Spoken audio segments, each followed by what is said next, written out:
چھوڑے اس بات کا خیال کہ فلانے نے سلوٹ کیا ہے کہ نہیں کی، چھوڑے۔ حضرت باجزید بستامی رحمت اللہ تعالیٰ علیہ فرماتے ہیں میں نے اعتکاف کبھی اپنی مسجد میں نہیں کیا، دیکھیں سارے ہی ہاتھ چومنے والے، سارے ہی پیار کرنے والے۔ فرماتے میں جب اعتکاف کرتا تھا تو میں بستام سے دور نکل جاتا تھا جہاں کوئی مجھے جاننے والا نہ ہو۔ اٹھ بلیا چل اوتھے وسیے جتھے وس دینی سارے ینے، نہ کوئی ساڈی ذات پچھانے تے نہ کوئی سانو مننے، چل ادھر چلیں۔ اٹھ بلیا چل اوتھے وسیے جتھے وس دینی سارے ہی انے، نہ کوئی ساڈی ذات پچھانے تے نہ کوئی سانو۔ اتنا شوق ہے سلوٹ کرانے کا، اتنا شوق ہے تعارف کرانے کا، اتنا شوق ہے اپنا بتانے کا، تو یہ چیز غلبہ کر جاتی ہے، پھر نام رہ جاتا ہے، روح نہیں رہتی، پھر وجود رہ جاتا ہے، پھر باطن کی کیفیت نہیں رہتی۔ خدا را اپنے آپ کو بے چین نہ کرو، بے قرار نہ کرو، بے سکون نہ کرو، رب کی یاد میں آ جاؤ، درود و سلام میں آ جاؤ، نعت کے حسن میں آؤ، تلاوت کی دنیا میں آؤ، سجدوں کے نور میں آؤ۔ آؤ کبھی کھول کے دل مسجد کی صفائیاں کریں، آؤ آؤ نہ کبھی کوئی بوڑھا دادی نانی دادا ان کے پاس بیٹھ کے پیر دبا کے اللہ کو راضی کرے۔ یہ کیف والی جگہ ہیں، یہ سرور والی جگہ۔ اتنی بے چین ہماری زندگی ہے، بے قرار ہے، تڑپتے ہوئے لوگ، لڑتے ہوئے لوگ، ایسے لگتا ہے ابھی ایک دوسرے کا گریبان تھام لیں گے، بے قرار بے چین۔ کسی کو انتظار کا کہا جائے نا کہ 10-20 منٹ کسی کا انتظار کرو، تو بعض لوگ مجھے ایسے لگتا ہے جیسے یہ ان کا کلیجہ پھٹ جائے گا، ڈاکٹر کے انتظار میں بیٹھے ہیں تو بڑے پریشان ہیں۔ کسی کو ملنے گئے ہیں کو آدھا گھنٹہ بیٹھنا پڑ گیا تو بڑی دقت میں ہیں۔ اپنے آپ کو سکون دیں۔ آپ یقین کریں بڑا مزہ آتا ہے، کبھی کسی کا انتظار کرنا پڑے تو 2-4 تسبیح درود شریف پڑھی جاتی ہے، یعنی ذوق بن جاتا ہے کہ چلو اللہ نے موقع دیا ہے، کوئی سرکار کو یاد کر لیں، تنہائی مل گئی۔ ہمارا مزاج جس سختی کا شکار ہے، وہ سختی آہستہ آہستہ ہمیں زیادہ آزمائش میں ڈال گئی۔ تو میرے بھائی زندگی میں اطمینان حسن ہے، اور وہ سب سے زیادہ اللہ کی یاد میں ملتا ہے، وہ سب سے زیادہ رب کریم کے ذکر میں۔ سب سے زیادہ جو چاہتا ہے نا دل ٹھنڈا رہے، زبان میٹھی رہے، وہ مدینے والے محبوب پہ درود و سلام پڑھا کرے، وہ حضور پہ درود و سلام پڑھا کرے، زبان میٹھی رہے گی۔ میرا ذاتی تجربہ ہے کہ جو آدمی اپنے اخلاق سنوارنا چاہے وہ حضور پہ درود شریف پڑھے، جو اپنے اخلاق سنوارنا چاہے، طبیعت کو ٹھنڈا رکھنا چاہے، وہ درود شریف پڑھے، اس کا دل سکون میں آئے گا۔ کچھ کام اور ہیں زندگی میں اطمینان کے لیے، ان کا ہونا بھی بڑا ضروری ہے۔ سب سے پہلے اگر آپ چاہتے ہیں نا زندگی میں سکون ہو تو حقیقتوں کا سامنا کرنا سیکھیں، آپ جو ہیں وہ رہنا سیکھیں، جو آپ نہیں ہیں وہ بننے کی کوشش نہ کریں۔ حقیقت کا سامنا کرو گے تو زندگی اطمینان میں آ جائے۔ ہم نے نا بہانے بنا لیے ہیں، ہیلے بنا لیے، جھوٹ کے سہارے اپنے آپ کو اونچا کر لیا۔ ایک آدمی سے کہا جاتا ہے تو رشوت نہ لے، تو کہتا ہے میں غریبوں سے نہیں لیتا۔ تو میرا سوال یہ ہے کہ امیروں کا حساب لینے کی اللہ نے تیری ڈیوٹی لگائی ہے، تیرے ذمہ لگایا ہے کہ تو امیروں کا حساب کر، تمہیں کیا ضرورت پڑی ہے؟ ہم نا بہانہ کرتے ہیں، رشوت لینے والے کا الگ بہانہ ہے اور سفارش والے کا الگ بہانہ ہے۔ حقیقت کا سامنا کریں، حقیقت کا۔ جو میرے ذمہ داریاں ہیں وہ میں نے پوری کر لی، جو آپ کی ذمہ داریاں ہیں وہ آپ جان نہ چھڑائیں، حقیقت پسند بنیں۔ میرے رسول کریم، پھر پڑھیے درود شریف صلی اللہ تعالی علیہ وسلم۔ حضور صلی اللہ علیہ وسلم نے فرمایا کہ میری بیٹی سیدہ فاطمہ الزہرا رضی اللہ تعالی عنہا صرف جنتی نہیں، جنتی عورتوں کی سردار ہے۔ لیکن حضور نے یہ بھی فرمایا کہ فاطمہ یہ خیال رکھنا اگر اللہ نے حساب پوچھا تو حساب تم نے خود دینا ہے۔ حقیقت کی طرف توجہ کرائی حضور نے، وہ صرف جنتی نہیں، جنتی عورتوں کی سردار ہیں، پر حقیقت کی جانب توجہ۔ میں حقیقت یہ ہے کہ اگر مالک نے حساب پوچھا تو اس کی تیاری بھی کرنی ہے۔ دیکھیں نا ہمیں کچھ یقین نہیں، اللہ معاف کرے کہ ہمارا حساب کیسا ہوگا، لیکن کتنے آزاد ہیں۔ یعنی بڑی دلیری سے بندے کہتے ہیں فجر نہیں پڑھتا جی، 3 پڑھتا ہوں جی، شاہ رہ جاتی ہے جی، کپڑے صاف، بڑی دلیری سے۔ اور سیدہ فاطمہ الزہرا نے ساری رات مصلی باز رکھا ہے، حالانکہ انہیں یقین تھا کہ رب مجھے بغیر حساب کتاب جنت دے گا۔ حقیقت کا سامنا کریں، جو حقوق آپ کے ہیں وہ آپ نے ادا کرنا ہے۔ جو ذمہ داریاں ہیں وہ ذمہ داریاں ہیں. دیکھیں نا حضرت موسیٰ کلیم اللہ علیہ السلام کے پاس اسرائیل روح نکالنے آئے تو حضرت موسیٰ نے تھپڑ مارا، آنکھ نکال دی. واپس گئے، اللہ انہوں نے تو جلال فرمایا ہے، کہا موسیٰ علیہ السلام سے کہیے بیل کی پشت پر ہاتھ رکھیں، جتنے بال ان کے دست مبارک کے نیچے آئیں گے اتنے 1000 سال ان کی عمر بڑھا دی جائے گی. یعنی میرے کان میں کوئی بتا دے کہ جناب 60 سال بڑھ گئی، یا آپ کے کان میں کوئی کہہ دے تو خوشی ہوتی ہے کہ نہیں؟ لیکن یہ حقیقت پسندی نہیں، اس لیے کہ 60 بھی گزر جائیں گے، 70 بھی، یہ حقیقت نہیں.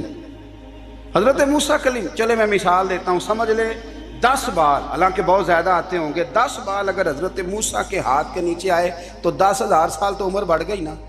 10 یعنی 10 سال نہیں، 10 100 نہیں، 10 بہت زیادہ تھی نا. حضرت موسیٰ کلیم اللہ علیہ السلام سے آ کے عرض کیا گیا حضور بیل کی پشت پر ہاتھ رکھیں، جتنے آپ کے ہاتھ کے نیچے بال آئیں گے اتنے 1000 سال عمر بڑھ جائے گی. تو حضرت موسیٰ نے حقیقت پسندی والی بات کی، فرمایا پھر کیا ہوگا؟ 10,000 سال کے بعد پھر کیا ہوگا؟ کہا حضور جانا تو پھر بھی ہے. فرمایا پھر ابھی چلتے ہیں. اگر جانا ہے نا، جانا ہے تو پھر، اگر جانا ہے تو پھر ابھی. اور سجنوں اگر نماز پڑھنی ہے تو ابھی کیوں نہیں؟ اگر داڑھی رکھنی ہے تو پھر رمضان کا انتظار کیوں کریں؟ ابھی کیوں نہیں؟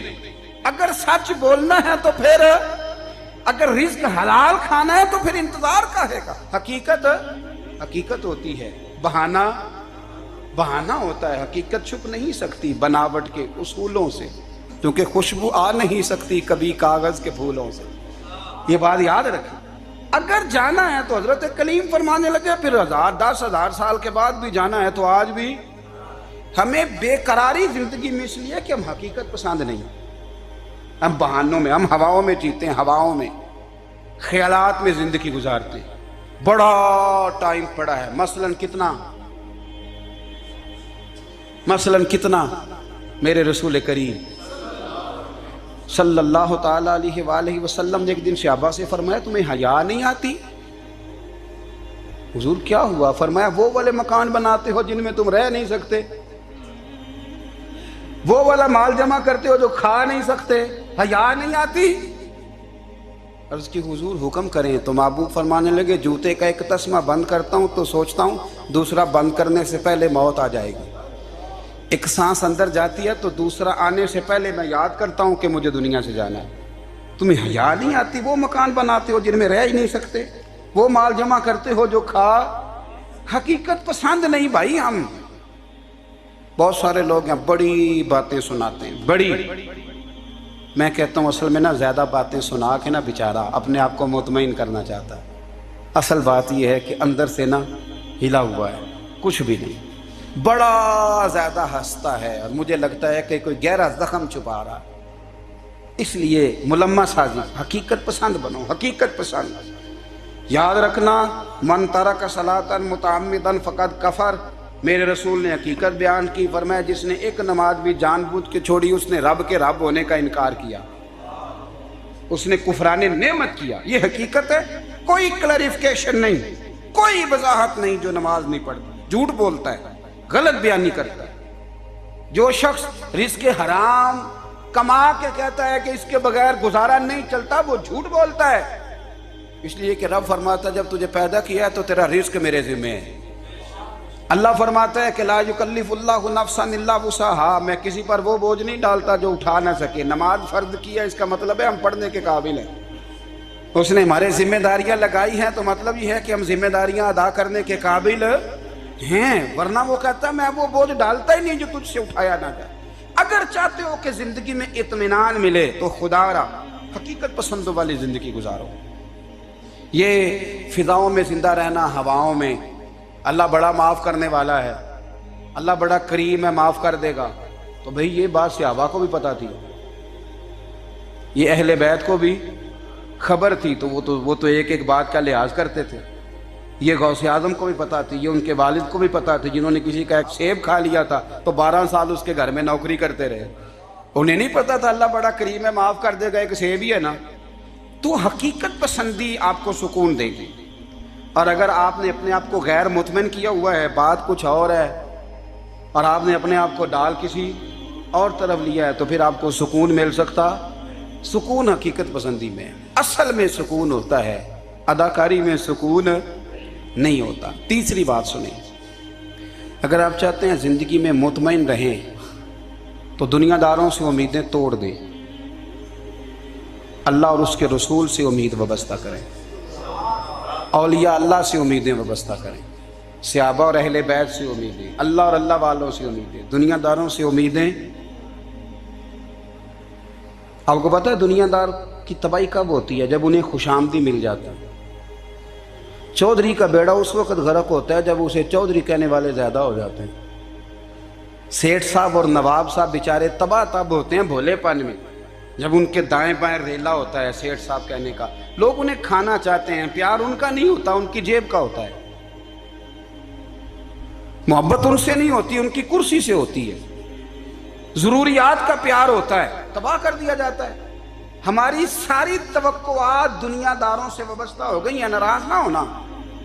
پیروں نے، مولویوں نے، درویشوں نے، انہوں نے بھی سیٹھ رکھے ہوئے جلسوں کی صدارت کرانے کے لیے، یعنی مذہبی جلسہ ہے، اس میں بہت زبردست پڑھے لکھے صاحب تقوی عالم کا خطاب ہے، اور کی صدارت وہ بندہ کر رہا ہے جس نے عشاء کی نماز بھی نہیں پڑھی، وہ بندہ صدارت کر رہا ہے۔ کیوں؟ اس لیے کہ اس نے لاکھ روپیہ دیا ہے محفل میں۔ خدا را دنیا داروں سے امیدیں چھوڑ دیں، ورنہ آپ کمزور پڑ جائیں گے، آپ کی امیدیں ٹوٹیں گی۔ کتنا کمزور ہے وہ شخص جو 2-4 ہزار کے لیے کسی بندے کی چاپلوسی کرتا ہے، اس کے پیچھے بھاگتا ہے، خوش آمدیں کرتا ہے، تھوڑے سے نوٹوں کے لیے، دکھ سکھ میں کام آئے گا اس کام کے لیے۔ میرے رسول کریم علیہ السلام نے فرمایا، جس نے بندوں کو راضی کرتے کرتے رب کو ناراض کر دیا، اس کی دنیا بھی گئی اور آخرت بھی گئی۔ اور فرمایا جس نے بندوں کی پرواہ نہیں کی، اللہ کو راضی کیا، فرمایا اگر رب راضی ہو گیا تو لوگوں کے دلوں میں بھی محبت پیدا فرما دے گا۔ کیا ضرورت ہے خوشامد کرنا دنیا داروں کی، سیٹوں کی، نوابوں کی، چاپلو۔ اور میں آپ کو ایک بات بتاؤں، ہوتا پتہ کیا ہے؟ یہ جو حب جا اور حب با ہوتی ہے نا، اس سے پیٹ نہیں بھرتا۔ آپ کو اگر خوشامد کرنی ہے تو پھر آپ کو ساری زندگی کرنی ہے۔ پھر ان کو بھی پتہ ہوتا ہے کہ تعلق کس بنیاد پر ہے، اس میں کبھی بھی خلوص پیدا نہیں ہوتا۔ آپ بے چین رہتے ہیں، بے قرار رہتے ہیں، آپ کو تکلیف رہتی ہے ہمیشہ۔ کبھی بھی دنیا داروں سے امیدیں وابستہ نہ کریں۔ ایک بات سنیں بڑی شاندار، امام غزالی نے لکھی ہے۔ امام غزالی فرماتے ہیں کہ ہارون رشید نہ حج کر کے واپس آیا بغداد میں، تو کونے میں حضرت بہلول دانا بیٹھے تھے، رش بہت تھا، مجمع بڑا تھا۔ حضرت بہلول دانا بھی سڑک کے کنارے بیٹھے تھے، تو سپاہی کہنے لگے یہاں سے اٹھ جاؤ، فرمانے لگے ہارون رشید کی زمین نہیں، زمین میرے رب کی ہے، میں کیوں اٹھوں؟ وہ قریب سے گزرا تو سلام لی، تو آپ نے اس کا پروٹوکول دیکھا تو فرمانے لگے ہارون رشید تجھ سے تگڑے تگڑے موٹے موٹے پروٹوکول میں نے لوگوں کے دیکھے ہیں، اور یہ جو تیرے دائیں بائیں آج تیرے نعرے لگا رہے ہیں، یہ پہلے ان لوگوں کے نعرے لگایا کرتے تھے، اور تھوڑا وقت گزرنے دے، جو تیرے بعد آئے گا نا، یہ سارے پھر ان کے نعرے بھی لگائیں گے۔ تو جھوٹ کی دنیا میں زندہ ہے، ان سے تو نے امیدیں وابستہ کی ہیں، یہ کل اس کے نعرے لگائیں گے۔ اس کے دل پہ بڑا اثر ہوا، گھوڑے سے اتر آیا، آگے کہنے لگا حضور آپ نے مجھے بڑی اچھی نصیحت کی ہے، میرا دل بڑا ٹھنڈا ہوا ہے، میں نے سنا ہے آپ مقروض ہیں، کچھ لوگوں کا قرض، تو مجھے کوئی حکم ہی کر دیں۔ آپ ہنسنے لگے، فرمانے لگے یار تو بڑا ہی بیوقوف ہے، بڑا ہی بیوقوف ہے تو، میں تجھے نصیحت کر رہا ہوں تو مجھے الجھا رہا ہے، حضور کوئی حکم کر دیں۔ کیا خوبصورت انداز ہے رب کریم کے بندوں کا۔ حضرت بہلول دانا فرمانے لگے تیرا رب کون ہے؟ کہا اللہ۔ تو فرمایا میرا کون ہے؟ کہا اللہ۔ فرمانے لگے یہ تو نہیں نہ ہو سکتا کہ اللہ ہارون رشید کو دیتا رہے اور بہلول دانا کو بھول ہی جائے، یہ تو نہیں نہ ہو سکتا کہ ہارون رشید کو دیتا رہے اور بہلول دانا کو بھول جائے۔ فرمایا اس کا دل، اس کا ارادہ ہوا، ارادہ قدرت ہوا کہ بہلول مقروض رہنا چاہیے، تو اگر رب مجھے رکھنا چاہتا ہے، دکھ قبول محمد بخشا راضی رہن پیارے، اگر وہ چاہتا ہے میں مقروض رہوں تو میں بھی چاہتا ہوں کہ میں مقروض ہی رہوں۔ یہ تو نہیں نہ ہو سکتا کہ تجھے دے اور مجھے نہ دے، فرمایا میری تجھ سے کوئی امید نہیں، مجھے جب بھی دے گا میرا رب بھی دے گا، اور وہ دے گا تو پھر انشاءاللہ خزانے کھول کے دے گا۔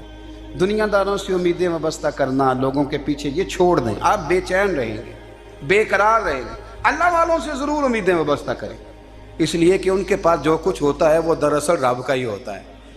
لیکن سیٹھوں سے، نوابوں سے، سیاستدانوں سے باز آ جائیں، ہماری بڑی امیدیں وابستہ ہیں۔ میں اکثر کہتا ہوں جتنے پھیرے نوکری کے لیے دنیا دار کے دروازے پہ لگائے ہیں نا، اس سے کم دفعہ مسجد میں نفل پڑے ہوتے تو رب اتنی بڑی مہربانی فرما دیتا۔ تیسری بات یہ یاد رکھیں، اگر سکون لینا چاہتے ہیں نا، اگر سکون لینا چاہتے ہو نا تو لوگوں کو ڈسکس کرنا بند کر دو۔ کس کو اللہ نے کتنے پیسے دیے ہیں وہ جانے اور اللہ جانے، کس کو اللہ نے کتنی گاڑیاں دی ہیں وہ جانے، اور لوگوں کو ڈسکس کرنا جی۔ یعنی میں ایک جگہ بیٹھا تھا تو ایک صاحب گاڑی والا گزرا، گاڑی میں بیٹھ کے، اس کا پڑوسی تھا، کہندے تھا منہ ہے کار والا، میں کہ وہ تے ہے تاں ہی بیٹھا ہے، تے ہن میں کہ سمجھانا سی نا انہوں، میں کہ توں تے میں حساب لائیے بھی ساڈے کول کوئی نہیں، وہ تے ہے، لیکن نا اللہ نے اسے دی ہے نا، تو اللہ نے چاہا نا وہ کار میں بیٹھے، تو اس نے پھٹے پہ بیٹھ کے یہ تبصرہ کیا کہ منہ ہے کار والا، میں کہ ابھی وہ تے ہے تاں کار ہے چے۔ اب مجھے اور تجھے اندازہ لگانا چاہیے کہ ہم کیا یہ بحث ہے؟ یعنی اللہ کو چاہیے تھا معاذ اللہ کے پہلے تجھ سے پوچھتا کہ اسے کار دینی ہے کہ نہیں، کیا مطلب فضول بحث ہے؟ وہ چیز ہمیں اتنا تنگ کرتی ہے، اتنی تکلیف دیتی ہے کہ آپ یقین کریں سارا دن اسی کو ڈسکس کرتے ہیں، سارا دن۔ اس کے پاس گاڑی ہے، اس کے پاس کار ہے، فلانے کا پیسہ 1 نمبر ہے، فلانے کا 2 نمبر ہے، فلانے کا 6 نمبر ہے، اصل بات کے اندر حسد ہے، اس کو نکالو۔ ایک بات کہنے لگا ہوں، اسے یاد رکھنا، میرے اعلیٰ حضرت رحمۃ اللہ علیہ فرمایا کرتے، حسد کرنے والا بندوں پر اعتراض نہیں کرتا، اللہ پر اعتراض کرتا۔ وہ کہتا ہے اللہ اسے کیوں دیا ہے، اتنا کیوں دیا ہے، معاذ اللہ وہ اللہ کی تقسیم پر اعتراض کرتا ہے۔ حسد کرتے ہو بے چین رہو گے، حسد آپ کے دل کو تڑپا کے رکھ دے گا، چھوڑے۔ اللہ بڑا کریم ہے، جس کو جہاں چاہتا ہے وہاں بٹھا دیتا ہے۔ آپ قطعاً اس بحث میں نہ پڑیں کہ اللہ نے کس کو کتنا دیا ہے، کب دیا ہے، کیوں دیا ہے، وہ بڑا بے نیاز ہے۔ حسد آپ کو تباہ کرے گا۔ دنیا میں پہلا گناہ جو ہوا تھا وہ حسد تھا۔ ابلیس نے حضرت آدم سے حسد کیا، کہنے لگا میں بہتر ہوں، سرداری اس کو مل رہی ہے، یہ تو اللہ کو پتہ ہے نا کس کو دینی ہے۔ اور دنیا میں پہلا قتل حسد کی وجہ سے ہوا، حابیل قابیل کے درمیان حسد کا معاملہ تھا۔ خاتون کا نکاح اس سے کیوں ہو رہا ہے، مجھ سے ہونا چاہیے۔ حسد تباہی کرتا۔ آپ یقین کریں، یعنی دکاندار کے سامنے دوسری دکان پڑتی ہے اور پریشان ہو جاتا ہے، وہ کہتا ہے میرا کیا بنے گا، لا حول ولا قوت الا باللہ العلی العظیم۔ یعنی تیرا کیا خیال ہے کہ تیرے حصے کی روٹی وہ کھا جائے گا؟ اتنا چھوٹا دل، یعنی تیرا موقف یہ ہے کہ تیرے حصے کا نصیب اس تک چلا جائے گا، یہ تیری خواہش ہے۔ ایک دوسرے کی کمزوریاں بیان کرنا، اس کا تو مال ہی ناقص ہے جی، اس کے تو پاس ہی کچھ نہیں، یہ تو کمزور لوگوں کا طریقہ ہے۔ میرے رسول کریم علیہ السلام گزر رہے تھے، پت جھڑ کا موسم تھا، خزاں کا موسم تھا، درختوں کے پتے جھڑ رہے تھے، صحابہ کو ساتھ لے کے حضور گزرے اور ایک درخت کی ٹہنی کو پکڑ کے حضور نے ہلایا۔ صحابہ فرماتے ہیں کہ چھم چھم اس کے پتے گرے، زمین پر ڈھیر لگ گیا۔ حضور نے فرمایا دیکھا تم نے کیا ہوا؟ حضور ہاں۔ فرمایا کتنی تیزی سے پتے جھڑے ہیں، صرف تنا رہ گیا ہے اور خالی ٹہنیاں رہ گئی ہیں، کوئی حسن بچا ہے؟ حضور نہیں۔ تو نبی کریم فرمانے لگے جو حسد کرتا ہے نا اس کی نیکیاں بھی اسی طرح جھڑ جاتی ہیں، اسی طرح۔ اور ایک جگہ حضور فرمانے لگے جس طرح راکھ لکڑی کو آگ کھا جاتی ہے، جس طرح لکڑی کو آگ، جب آگ کھا جائے تو پھر لکڑی کو لکڑی نہیں کہا جاتا، راکھ کہا جاتا ہے، کوئلہ کہا جاتا ہے، اس کی اصل باقی یعنی اسے کھائی جاتی ہے۔ تو حضور علیہ السلام فرمانے لگے جس طرح آگ لکڑی کو کھا جاتی ہے، فرمایا اسی طرح حسد نیکیوں کو کھا جاتا ہے، نیکیاں رہتی نہیں۔ حسد کرنے والے کے پاس نیکیاں یعنی ان کی اصل شکل موجود، کبھی بھی حسد نہیں کریں۔ اللہ کی تقسیم ہے، جس کو چاہے جب چاہے جتنا چاہے عطا کرے۔ اور چوتھی بات میرے بھائی، کبھی بھی بغض نہ پیدا کریں. بغض والے لوگ بے سکون رہتے ہیں. بہت ساری کمزوریاں ہمارے اندر ہوتی ہیں نا، پھر اللہ ہماری روزی تو نہیں نہ بند فرماتا. یہ تو نہیں کہتا کہ زمین سے نکل جاؤ. اگر یہی والا معاملہ ہو جو ہمارا ہے کہ شادی پہ اس نے میرے ساتھ برا سلوک کیا تھا، اب ساری زندگی بغض رکھنا ہے. اگر یہی معاملہ فرشتے اللہ کی بارگاہ میں کہیں کہ یا اللہ اس نے فلانے دن شراب پی تھی، اب اس کو زمین میں نہیں رہنے دینا، نظام زندگی چلے گا. تو اگر اللہ ہمیں معاف کرتا ہے تو ہم بندوں کو معاف کیوں نہیں کرتے؟ آپ یقین کریں اتنی لمبی عداوتیں، اتنا لمبا حسد، اتنا لمبا بغض، اتنا لمبا. حدیث میں نے پڑھی، میں حیران رہ گیا. میرے نبی کریم علیہ الصلوۃ والسلام نے فرمایا اپنی بیوی سے کبھی بغض نہ رکھنا. اگر اس کی ایک بات ناپسند ہو تو اسے چھوڑ کے وہ بات دیکھو جو تمہیں پسند ہے. میں اس حدیث کو پڑھ کے سوچنے لگا کہ کیا بیوی کا بھی بغض رکھتے ہیں لوگ؟ اب حضور نے کہا ہے تو اس کا مطلب ہے لوگ بیوی کا بغض بھی رکھتے ہیں. اب اس پر استدلال کر کے مجھے کہنا پڑے گا کہ سسرال والوں کا بغض بھی رکھتے ہیں. کہنا پڑے گا کہ بھائی کے سسرال والوں سے بھی بغض رکھتے. اس حدیث کی روشنی میں سمجھا کہ لوگ بھابھی کا بغض بھی رکھتے ہیں. بغض، ورنہ عادتیں تو ہماری بھی کئی بری ہوتی ہیں. اگر عادات ایک وجہ بنے اختلاف کی تو عادتیں تو ہماری بھی کئی بری ہیں، لیکن ہم اپنی بری عادتوں سمیت اپنے آپ سے پیار کرتے ہیں، اور سامنے والے کی ایک بھی عادت بری ہو تو اس سے بغض رکھتے ہیں. بغض نہ پیدا کریں. میرے نبی پاک علیہ الصلوۃ والسلام نے فرمایا کچھ چیزیں تمہارے دین کو مونڈ ڈالیں گی، تباہ کر دیں گی، کاٹ دیں گی. حضور کون سی؟ فرمایا حسد، تکبر اور بغض. یہ تمہارے دین کو تباہ کر دیں. ہم بے چین اس لیے ہیں کہ ہم نے بہت سارے لوگوں کا بغض پالا ہوا ہے، اور ہر فیلڈ میں سیاستدان نے سیاستدان کا، ذاتیات پر اتر کے بات کرتے ہیں. معزز ترین لوگ، تاجر نے تاجر کا، اللہ ماشاءاللہ بعض جگہ پہ اہل علم بھی ایک دوسرے سے عداوت رکھتے ہیں. خدا را دل رب کریم کے آنے کا ٹھکانہ ہے. یہ صاف ہوگا تو اس میں رب رسول کے جلوے ہوں گے. اگر اس میں عداوت ہو، اس میں بغض ہو، اس میں کینہ ہو، نفاق ہو، سنیں میرے رسول کریم حضرت ابوبکر صدیق رضی اللہ تعالیٰ عنہ کہتے ہیں میں رو ہی پڑا. مکہ فتح ہوا نا تو اکرمہ بن ابو جہل نے پیغام بھیجا کہ میں نا کلمہ پڑھنے کے لیے آ رہا ہوں. بات لمبی ہے، میں موضوع پہ رہنا چاہتا ہوں. کہتے ہیں جب وہ آنے لگا نا تو نبی پاک نے ہم سب کو بلایا. ہم حاضر خدمت ہوئے تو حضور فرمانے لگے کہ اس کے باپ نے نا بڑا ظلم کیا ہے ہمارے ساتھ. ابو جہل نے بڑا ستایا ہے، بڑی تکلیف دی ہے. آپ مجھے بتلائیں کہ وہ ایک دفعہ کسی شادی پہ بحث ہوتی ہے بیوی کے بھائی کے ساتھ، پھر ساری زندگی اس بیچارے کو معافی. وہ 10 دفعہ گھر آتا ہے، معافی مانگنے پر سوال ہی نہیں پیدا ہوتا. میں ہو مجھے ہی کہہ دیا، پھر مجھے ہی کہہ دیا آپ نے، اور میری شان میں بے ادبی، اور پھر میں معاف کر دوں. توبہ توبہ توبہ، یہ کیسے ہو سکتا ہے؟ میری ناک نیچی ہو جائے گی اور آپ نے مجھے کہہ دیا، سوال ہی نہیں پیدا ہوتا. اور یہ رونا میں اکثر ہوتا ہوں کہ شادی والے دن داماد صاحب کا زیادہ دماغ خراب ہوتا ہے. جب چھوٹی سالی کی شادی ہوتی ہے نا، اس دن اس کو بخار چڑھتا ہے، کوئی اس کو کان میں کہتا ہے تیری عزت نہیں کر دے. اس دن اس کا دماغ خراب ہو جاتا ہے، بچے اٹھا کے نکل آتا ہے. وہ بیچارہ سسر منتیں کر رہا ہوتا ہے کہ تیری مہربانی آ جا، یہ عزت کرا رہا ہے. تو میں نے کہا احتجاج کر کے جو عزت کرائی جاتی ہے وہ عزت نہیں ہوتی. ہاں یہاں مانگ کے عزت لیتے ہیں لوگ، یا احتجاج کی کوئی عزت ہے؟ آپ کے اندر کمالات اتنے ہوں کہ آپ کی عزت کرنے کو دل چاہے، یعنی مزہ آئے، یعنی لطف آئے، یعنی آپ دور بیٹھے ہوں تو کسی کا دل کرے آپ کو اسٹیج پہ بلانے کے لیے.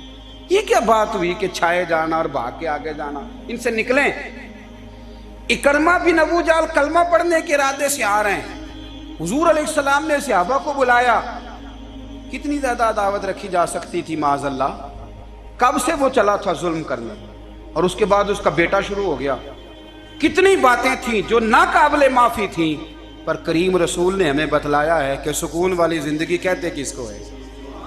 جب سب لوگ جمع ہو گئے تو حضور نے فرمایا بھئی وہ کلمہ پڑھنے آ رہا ہے، اس کے باپ نے ظلم بڑے کیے ہیں، پر میری نصیحت یہ ہے کہ اس کے سامنے اس کے باپ کو برا نہ کہے. خبردار کوئی اس کے سامنے کوئی بات نہ کرے. اب وہ کلمہ پڑھنے آ رہا ہے، مطیع ہو کے آ رہا ہے، بان کے آ رہا ہے.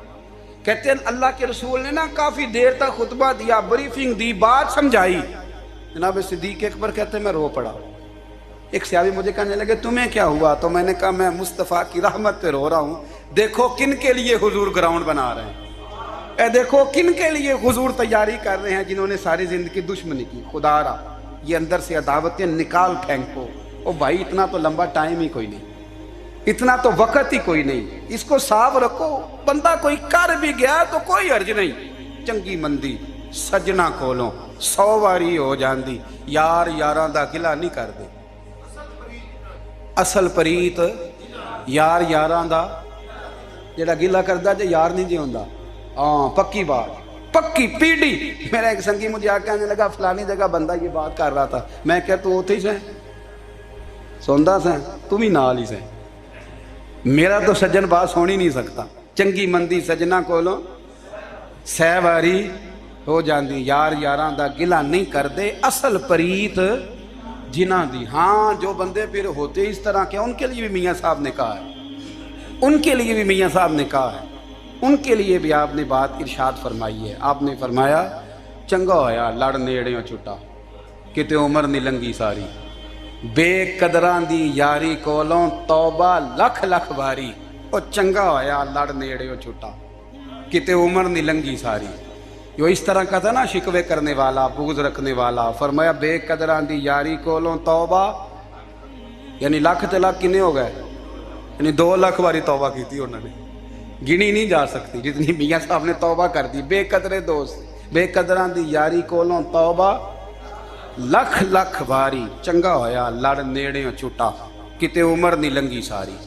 تو مہربانی کریں، ایک تو اگر آپ مطمئن رہنا چاہتے ہیں تو کبھی کبھی نا مست ہو کے ذکر الہی کریں، مست ہو، وہ والا ذکر نہیں جس میں آپ موبائل بھی دیکھ رہے ہیں اور کہانیاں بھی۔ میرے سامنے کو بندہ جمعے والے دن یا تقریر کے درمیان تسبیح لے کے بیٹھ جائے تو میں اس سے پوچھتا ہوں تو دو کام ایک ٹائم جکے پہ کرنا ہے؟ میری بھی بات سن رہے ہو، تسبیح پڑھی تو ممکن ہی نہیں۔ تسبیح تو تسبیح ہے، جب وہ ہوگی تو پھر کوئی اور کام سوال ہی نہیں پیدا ہو۔ ایک تو ذکر کریں محو ہو، دوسری بات حقیقت کا سامنا کریں۔ آپ اگر مطمئن رہنا چاہتے ہیں تو حقیقت پسند بنیں۔ تیسری بات حسد چھوڑ دیں، دوسروں کو ڈسکس کرنا چھوڑ دیں، آپ یہ دیکھیں کہ اللہ نے مجھے کیا کچھ دیا، اس پہ راضی رہیں۔ اور چوتھی بات عداوت چھوڑ دیں، سینے میں کینہ چھوڑ دیں، آپ کی زندگی مطمئن ہو جائے گی، آپ خوشحال رہیں گے۔ وہ جو آپ لفظ کہتے ہیں نا کہ میں بور ہوں، میں پریشان ہوں، اس سے آپ نکل آئیں گے۔ اللہ ہمیں محبوب کی غلامی میں زندہ رکھے، غلامی میں موت۔